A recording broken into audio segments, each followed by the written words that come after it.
might consider an event and a man that few now know, and an accomplishment that few today could actually achieve. Few would argue the United States of America did not become the greatest nation in the history of man, being forefront in the Industrial Revolution and the victor of the 2 world wars. But it was not always so powerful. In fact, in 1863, its continuity, even its very existence, was in question. Few would argue the American Civil War was not one of the most seminal wars in world history because of the unified nation it would eventually become. Yet, at that time, it was just a factional divide between 2 ill-prepared sides of a rather insignificant country on the international stage, but with many men and much money at contention. Few would argue the Battle of Gettysburg was not the pivotal battle of the entire war, becoming the high water mark of the Confederate cause, which would never again be achieved or exceeded. But its true significance was not so readily apparent in that Pennsylvania countryside on that hot, humid day in July, as the 2 sides clashed in grisly fate. Few would argue, even as hellish as the first 2 days of battle had been, that the 3rd day was not more so, and so much greater in possible potential consequence. Because they could not see the future. Little did the Union soldiers, posted of all places on Cemetery Ridge, little could they know how much was at stake that day, or from how deep their sacrifice would be drawn. Few would argue that repulsing General Pickett's charge of 9 infantry brigades of 12,500 Southern men spread out across a mile-long front was not the most grievous of duties, carrying the highest burden of responsibility and demanding the greatest toll on man and mind. Yet certainly, the men commanded to hold that hill did not recognize then the momentous event which they were about to undergo, or from where they would find the courage to act, as their former countrymen marched the 3/4 of the mile chasm between the 2 sides to begin the attack.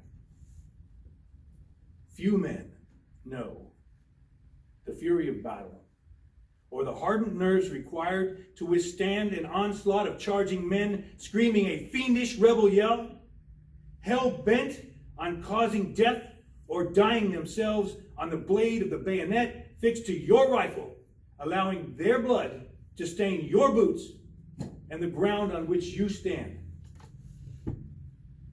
And because such courage is hard to come by in an ordinary man, there oftentimes is required a motivator to stand behind the men tasked to hold the final line between defeat and victory, driving them to the utmost of their physical being, giving them the fortitude not to flee and to carry out the gruesome task for which they have been selected and trained. Such a man mounted a steed that July 3rd, and when that horse was shot out from underneath him, he mounted a second war horse of daring breed on the final line of that consequential day of the pivotal battle of the Seminole War in human history that allowed America to reunify to become the greatest industrial giant and military power the world has ever known.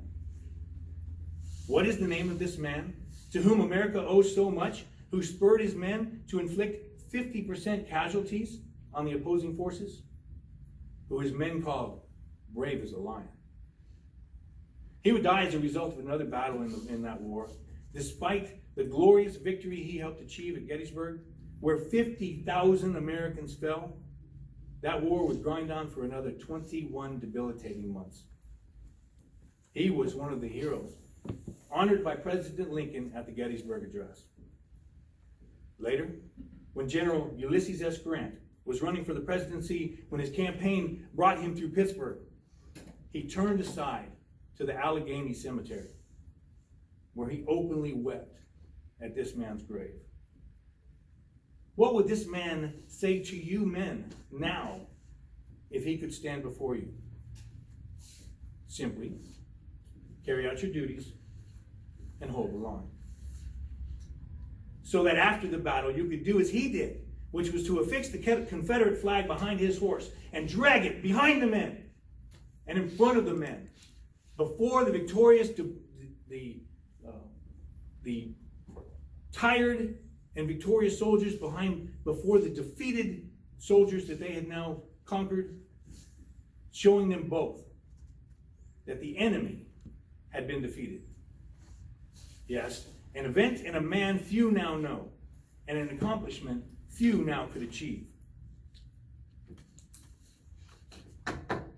No, I didn't forget.